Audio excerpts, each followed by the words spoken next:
Bonjour et bienvenue pour cette 279e édition de Un jour un comics, l'émission d'originalcomics.fr qui vous présente les meilleurs comics en VO, les meilleurs comics disponibles à la nouveauté bien entendu sur originalcomics.fr. Aujourd'hui nous allons vous parler d'un crossover entre la planète des singes et Green Lanterns. Alors là c'est assez improbable, Green Lantern, il n'y a pas de S, ce n'est pas comme la série actuellement chez DC.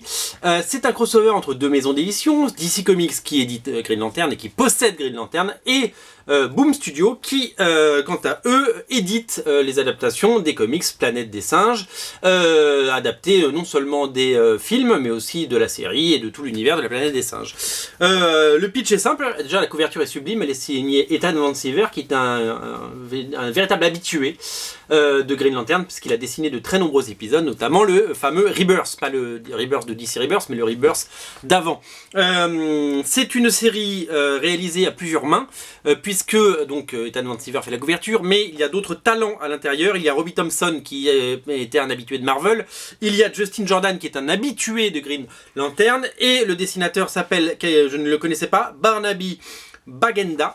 Je ne sais pas qui est Barnaby Bagenda, tout ce que je sais c'est qu'il dessine dans un style qui rappelle un dessinateur que j'aime beaucoup, qui s'appelle Talent Caldwell, un petit peu l'école Aspen Comics, et qui rappelle aussi un petit peu un dessinateur qui s'appelle Ale Garza. Donc c'est un style assez frais, assez neuf, et vous voyez leurs singes sont assez sympa, c'est assez propre. L'histoire, et bien comme souvent dans tous les crossovers de l'univers, c'est la rencontre de deux univers, c'est la rencontre de deux choses, et c'est la découverte. Voilà, un des singes de la planète des singes découvre un anneau. Les anneaux qu'ont, vous savez, les Green Lanterns, et qui leur permettent de faire des choses énormes. D'abord d'avoir leur pouvoir de voler, d'avoir le costume, le petit masque vert, et de pouvoir faire des marteaux, des mitraillettes, des chars d'assaut, etc. Et donc notre ami le singe va devenir, le singe humain, va devenir un des justiciers, une des lanternes, voilà, tout simplement. Donc voilà, c'est une belle rencontre, et donc qui dit grand pouvoir dit grande responsabilité, et qui dit anneau dit grande mission, et donc ces héros vont se rencontrer, puisque comme je vous l'ai dit, les deux univers s'associent. Étonnamment, c'est très bien produit, j'aime beaucoup ce dessinateur que je ne connaissais pas, les scénaristes sont bons, il y en a un qui a écrit l'histoire et l'autre les dialogues, la couverture est de toute beauté, et c'est une des curiosités, c'est une série limitée, il y aura 6 parties, c'est marqué là, je vérifiais au cas où, et donc voilà, donc c'est disponible bien entendu sur originalcomics.fr à la nouveauté. J'en profite pour vous dire qu'il y a plein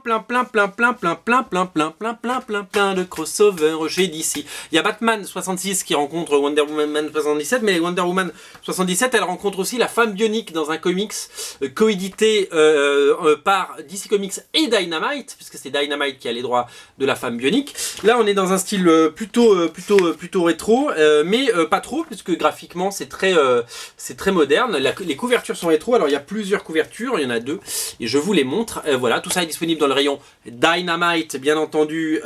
Voilà, et on a le plaisir de retrouver Linda Carter, bien entendu, et la femme bionique, Super Jamie en français, elle s'appelait Super Jamie, je vais tousser. Excusez-moi. Ah bah voilà, c'est pas prévu, je vais pas recommencer l'émission pour ça, mais voilà.